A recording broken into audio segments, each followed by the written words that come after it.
Hey everyone, I am here with Tod Bolsinger, Executive Director of the Church Leadership Institute, for our final episode of Spiritual Life and Leadership in partnership with the Church Leadership Institute. Tod, how are you doing? I'm doing well. Yeah. My agenda for today is to make sure that all your leaders and listeners know how important they need to keep listening to you, even though our partnership is ending for lots of reasons we'll talk about that are just good. It's good timing. Yeah. Your work has been so good. It's so good. I appreciate that, Tod. I really love it. And I have really loved being part of the Church Leadership Institute. Let's just for a moment of reflection here in the beginning. I started this podcast back in 2018. And I was kind of in a time of transition, and I was just like, what am I going to do with my time? I know, I'll start a podcast. And so I started this podcast. And a few years later, you called. This is my recollection. I'd love to hear what your recollection is. But you reached out to me, you emailed me or something, and said, "Hey, can we get on the phone and can I pick your brain about podcasts?" And I said, "Sure." So we got on the phone, and I just kind of told you everything that I had figured out about podcasting, and then maybe a month later or so, you said, "Well, I don't know that I want to start my own podcast, but do you want to come and be our podcast?" And I was like, yes. And I'll be honest, it wasn't exactly an answer to prayer. It's not something like I prayed for that I wanted this, but I had said to God, I was like, Lord, it would be kind of cool if some organization that I really appreciated and resonated with came along and said, "We want you to be our podcast." I'd be totally down, And so then it happened. And so it was kind of I felt providential in a way on my end. But anyway, I wonder what your recollection is of that. Well, it's exactly that. The Church Leadership Institute got started because I wanted a place where I could do research on adaptive change alongside with my teaching that I do in the doctoral ministry program. Yeah. And at the time, I was just starting my little consulting company called A.E. Sloan Leadership. So, I had a company that was doing leadership. I was teaching leadership, and I was trying to research leadership. And one of the first things we talked about is, we should have a podcast because that's how you engage lots of thought leaders. Yeah, we do. I mean, the people they've got on your show have just been stunning. And then I realized you're really good at this. I don't have to start a new one. I could just join in, and I could be part of it. And partly, I had been on your show a couple of times. And I thought, this is exactly what we want: someone who cares about the inner life of spiritual formation and the outer life of leadership. I mean, it's a perfect partnership for the season. Yeah. And literally we've been together the whole time. And now what's transitioning is I'm transitioning my work with the Church Leadership Institute over the next year. Yeah. And so we really wanted to make sure that we could say thank you to you and send you back out there to keep doing what you do. Yeah. Well, I love it. Talk a little bit about kind of what the vision was when Church Leadership Institute started. We'll kind of do a little retrospective maybe on the Church Leadership Institute. Like, what was the vision? What was the problem that Church Leadership Institute is and was trying to solve? Well, it was two things happening. I had learned a lot because of riding canoe in the mountains and working on change in a couple of different contexts. And I've been doing this kind of consulting work informally for almost 20 years now. Yeah. So as I began to do it more formally, what I realized is I wanted to bring the fact that I'd spent the last half a decade in an institution that research and does writing. And I wanted to bring that research to the work that we did. Yeah. So the Church Leadership Institute was started because I wanted to work with leaders, and I needed some place where I could actually do some deeper research on it. And specifically, we knew that our models worked really well in bigger organizations and in larger churches. And right now, today, A.E. Sloan Leadership is working with folks all over the world and denominations and stuff. But the big challenge in the church was in the small church. Most churches are smaller. Yeah. And what it almost felt like was here's a group of ideas and resources that were inaccessible to the pastor of 60, 70, 80 members who's really deeply committed to this group of people. And it's tender to lead change with a group of people like that. It's like changing your family of origin. It's really hard.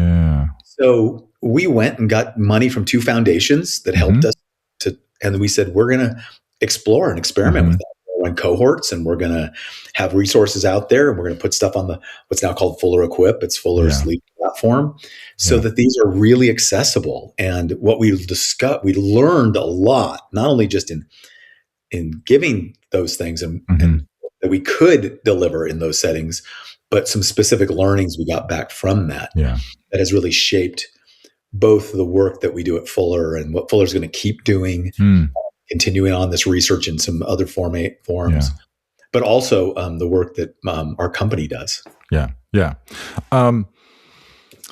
Do you? I didn't prep you to prepare for this, but do you have any numbers or how many leaders or churches we've been able to work with over the last 5 years or anything like that? You probably don't, because that's not your job. Thousands? Yeah. It's interesting because we never worked hard at having a big audience. We really looked for very particular groups of people because really what we were doing, I keep using the word research. We were really trying to go, if we work with a group of leaders, what do we learn about the adaptive change process? And I can tell you two things we learned. One is there's a lot of stuff you can do over distance with technology that works really well. You can do a lot of content, but you also need to have people who are in context. Yeah. More important than our content was the leader that's in the context. The contexts are really different. We worked with churches, Baptist churches from Australia, and rural churches in Kentucky, and urban churches in Seattle. Wow. And the context was really important. So we learned a lot about that. And we also learned that we could deliver that content as long as there were leaders in context who are actually doing the change. Yeah. So one of the parts we learned is you can't develop adaptive capacity without doing adaptive work. You cannot just, you can't do a podcast or read a book, do a seminar. It's like I said, it's the difference between a cooking show and being in a kitchen. We can create a hunger for it, but people actually have to be there with the knives, cutting their fingers and feeling the lemon juice and working it out and trying to figure out how to do it.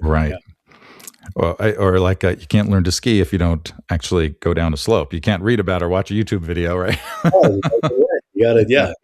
Yeah. Okay, so I love that you said that we have learned, you and we have learned some things about doing developing adaptive capacity and the importance of adaptive work, and that context matters.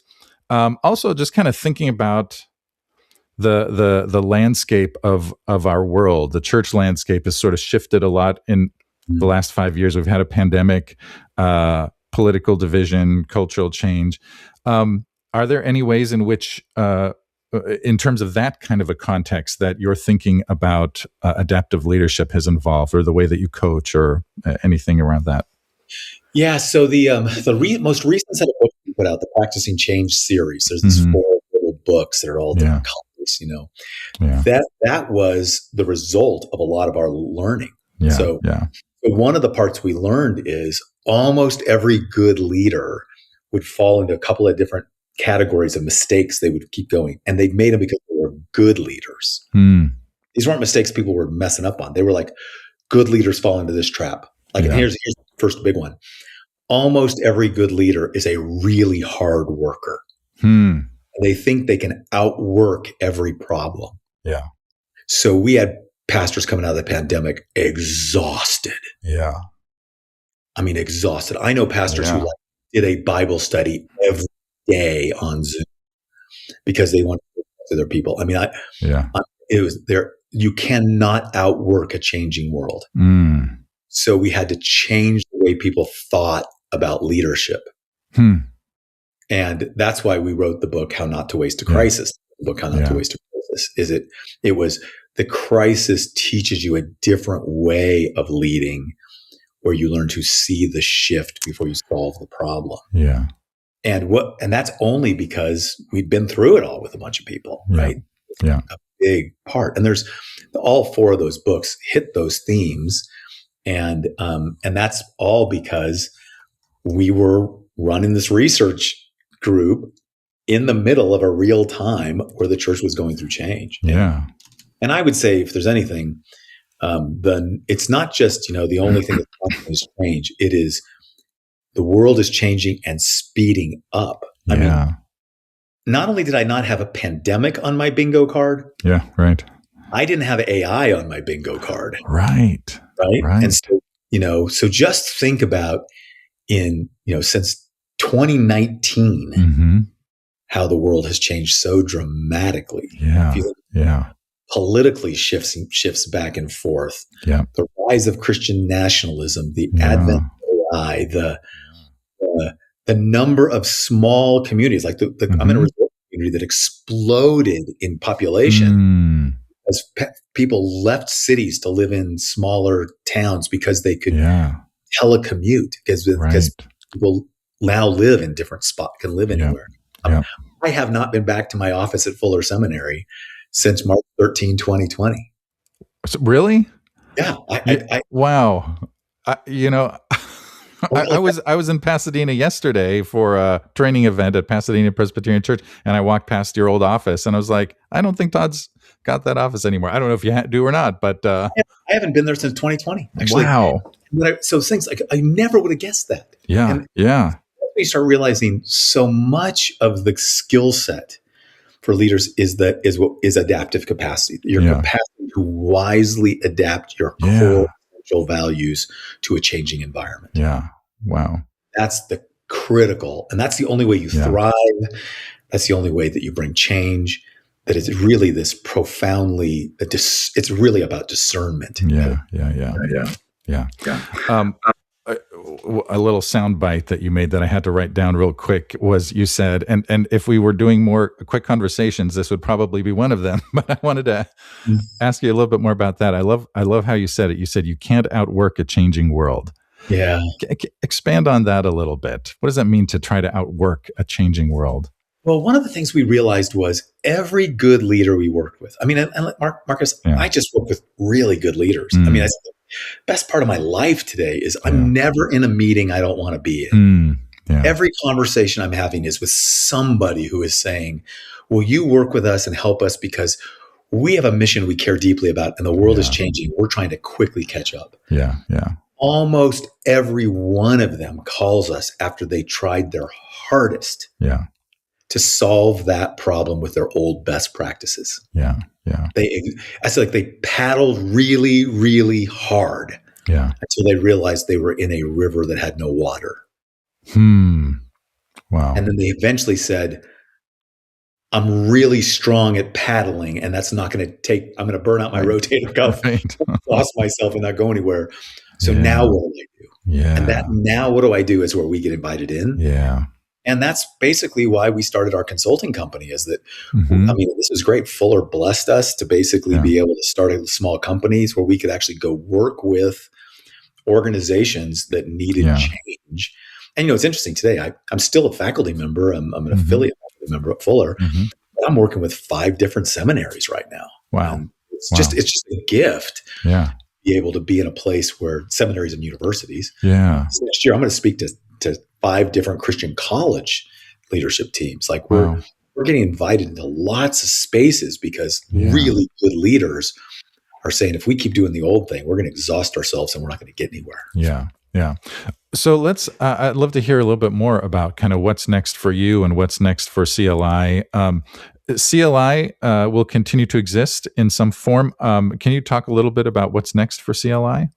Well, for the next year, CLI is going to be where I'm still going to be part of pretty robustly, but I'm only working on one project. We learned so much that we learned that the really big challenge we need to take on is not just how to develop the adaptive capacity of leaders, but how do you develop the adaptive capacity of congregations or of staff teams or of how does the constituency, how does the whole organization develop adaptive capacity? Because we had a grant and we went back to the grantors and we said, look, this is the big challenge. It showed up in COVID as a crisis of discipleship, but it's now showing up in lots of organizations where leaders are saying, we're learning how to lead change, but it's like our whole congregation it's like we're trying to take them across the river and they all don't know how to swim. Yeah, Like right.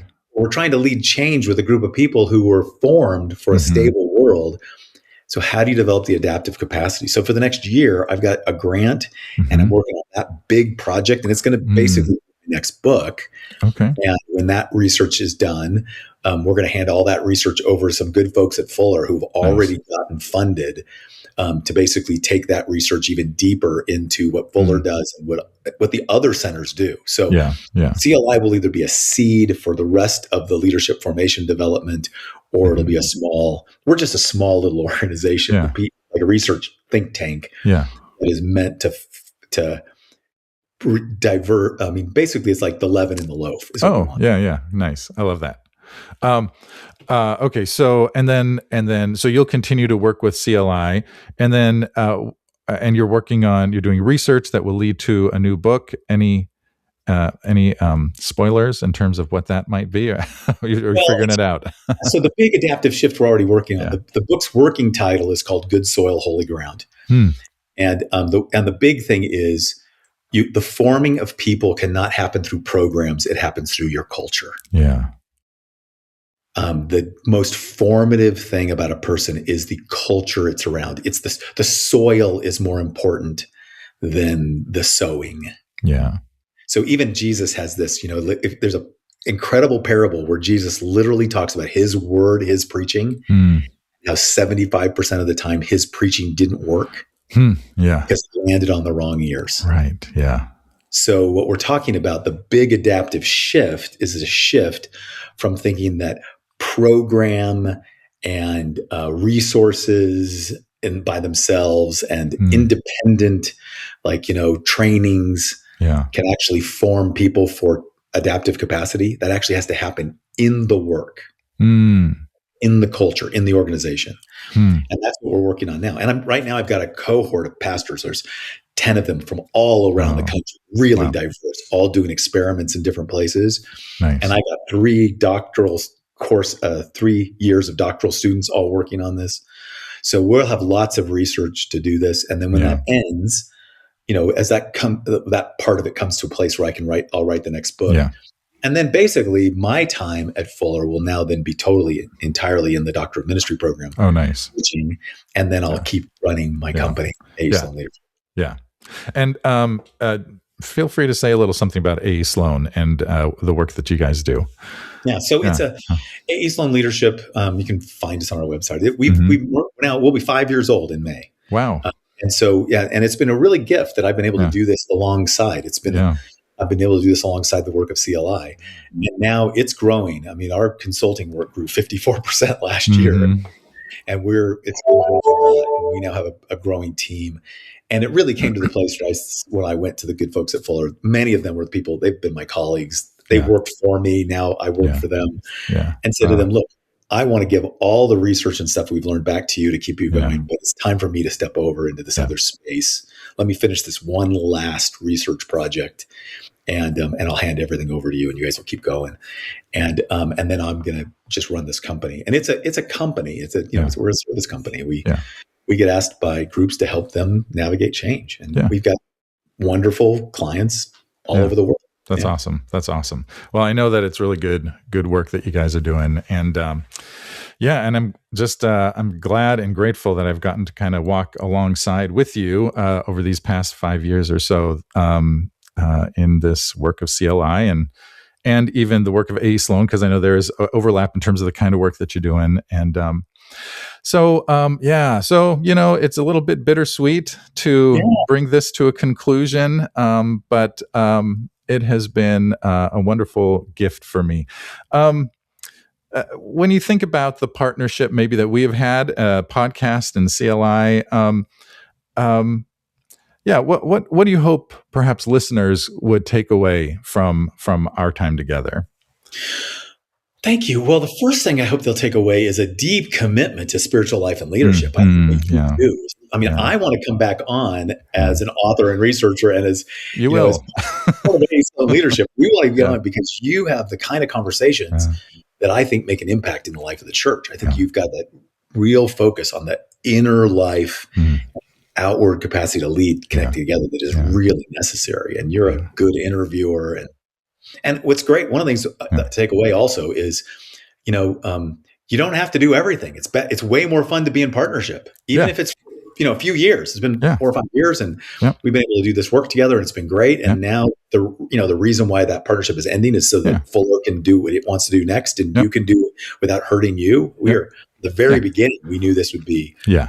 We'll walk a few steps together, and it's been great because so we have all these resources that we used, and you've got all this. That you have, and I'm trusting that you and I will keep having those conversations together. We will. I mean, you've got at least one book coming out, and we'll talk about that when that time comes. And there may be other things as well. And so I'll just say, we all knew that this was most likely temporary. If it had become permanent, that would have been a surprise, a pleasant surprise, perhaps. But we knew that this was, a 5-year grant, as far as I understood from the very beginning. And so anyway, I'm just happy and grateful that we got to walk this part of our journeys together. And it's been really great to work with you, Tod. We knew each other prior, and we'd had lunch on occasion, prior to that. And you even consulted with one of my former churches for a little while. And but getting to work with you more consistently and anyway, in this kind of deeper way has been really wonderful and meaningful to me. And I've learned a lot from our conversations, and a lot of things that I've applied to my own ministry. And so I'm, in terms of what's next for me, I'm going to keep doing the podcast. And I may experiment with some new formats, maybe some more, I don't know. And I'm just throwing out ideas, panel discussions, or maybe find a topic that's current and find a few people to talk about it. I don't know. We'll see. And I've talked. I hope you'll have quick conversations with lots of leaders. I want to hear them. Okay, that's a great idea. Actually, that's a great idea. Maybe I will continue to do more quick conversations with lots of leaders. I think that's a great idea. So that's coming. And then I'm currently serving at Mount Soledad Presbyterian Church, and I'm going to continue to serve there. And anyway, it's great, and I'm really glad to have had these years working together with you. Maybe in conclusion here, so as we conclude our time together, let me okay, two things. So first of all, just a last word in terms of if a pastor needs to focus or could focus on just one thing to grow their capacity for leading change, or maybe the first thing, what's the one thing that you would say, start with this or focus on this? I would say the core identity for a Christian is to be a disciple. Yeah. Disciple means learner. Yeah. Don't focus on being the learned expert. Yeah. Be the expert learner. Don't be the learned expert. Be the expert learner. Lead the learning. Get curious. Yeah. Get curious. Ask more questions. I was on a call this morning with this amazing couple of leaders, and I just found myself wanting to tell them stuff. Like, I'm so excited. I just want to tell you stuff. Yeah. I literally say internally, Tod, you have a moment to learn so much more. Ask another question. And I have this game I play. I've talked about before that, like, every time I make a statement, I say, are there 2 questions I can ask before I make another statement? Like, don't be the learned expert, be the expert learner. I love that. Biggest thing I can teach people. I love that. And then finally, in conclusion, maybe a word of blessing or a charge for all the pastors and leaders that have been on this journey with us. Yeah. Well, my charge to you would be to take seriously what spiritual life and leadership has done from the beginning. Attend to your inner life. You need a healthy inner life to be able to have a fruitful leadership life. Yeah. And attend to it. And let this podcast be a place that helps you, reminds you of that, and enriches you in that. But whatever you do, just keep those things together. Make your inner life and your external life, make your formation and your leadership, your learning as a disciple, your leading the learning as a leader, make them sync up all the time. Yeah. I love that.